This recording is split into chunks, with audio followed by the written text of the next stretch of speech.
کل بلاول نے کہا کیا، پہلے اس سے پروگرام کا آغاز کرتے ہیں، دکھائیے گا جی۔ ہم اس حکومت کو ہر فورم پہ بشمول سینٹ الیکشنز میں بھرپور طریقے سے چیلنج کرے۔ یہ میرا سی سی کا رائے ہے۔ اب یہ سی سی کا رائے پی ڈی ایم کے سامنے پیش ہوگا اور حتمی فیصلہ پی ڈی ایم کی کنسنسس کے ساتھ اور میرا سی سی کی اپروول کے ساتھ ہوگا۔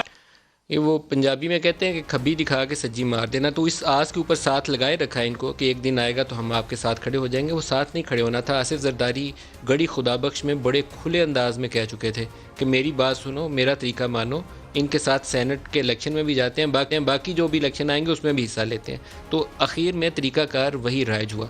مختلف مواقع کے اوپر مریم اور بلاول اس پہ دعوے دار کس طرح کے بیانات کے ذریعے وہ دیتے تھے، وہ بھی آپ کو سناتا ہوں کہ ان کی جھلک تھوڑی مل جائے ایک مہینے کے بیانات سے۔ دکھائیے گا جی۔ ابھی ہم نے باضابطہ استعفے نہیں مانگے، یقین مانو میرے گھر استعفوں کے انبار لگ گئے۔ استعفے ہمارا ایٹم بم ہے۔ استعفے اٹھا کے ان کے منہ پر مارنے چاہیے۔ یہ پڑے تمہارے استعفے جمع ہو رہے ہیں، استعفا جمع ہوں، استعفا بھی انکلوڈ ہوں گے۔ پڑے تمہارے استعفے، کرو قبول نہیں کرو۔ اگر سندھ حکومت کا اور نیشنل اسمبلی کے قربانی دینا پڑے اس ملک میں جمہوریت کی بحالی کے لیے، تو پھر ہم وہ قربانی دینے کے لیے تیار ہے۔ اگر مردان کے جلسے میں بلاول بھٹو زرداری نہیں آ سکتا تو یہ رات کو خوشی سے اچھلتا ہے کہ ہاں بلاول بھٹو زرداری نہیں آیا، پی ڈی ایم میں لڑائی ہو گئی ہے۔ پورا پی ڈی ایم ایک ہی پچ پہ ہے، پورا پی ڈی ایم میں شامل جماعتیں ایک ہی سٹیج پہ ہیں اور ایک ہی ہمارا منزل ہے۔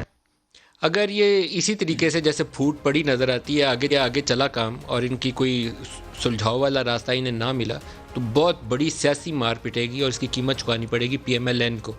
ایک بیان ہے آج مریم نے دیا جو فوج کے حق میں آپ کو نظر آئے گا۔ وہاں پوری تقریر کے اندر ایک موقع کے اوپر انہوں نے پاپا جونز کا ذکر کیا، لیکن باقی مواقع کے اوپر وہ فوج کو ضرب عضب سے لے کر رد الفساد سے لے کر ہر موقع کے اوپر اچھے لفظوں میں آج تذکرہ بھی کیا، وہ بھی دکھائے گا جی۔ یہ ایسی ظالم اور نالائق اور نااہل حکومت آئی ہے کہ شاید پاکستان کی تاریخ میں پہلی بار پاکستانی فوجیوں کی تنخواہیں نہیں بڑھی۔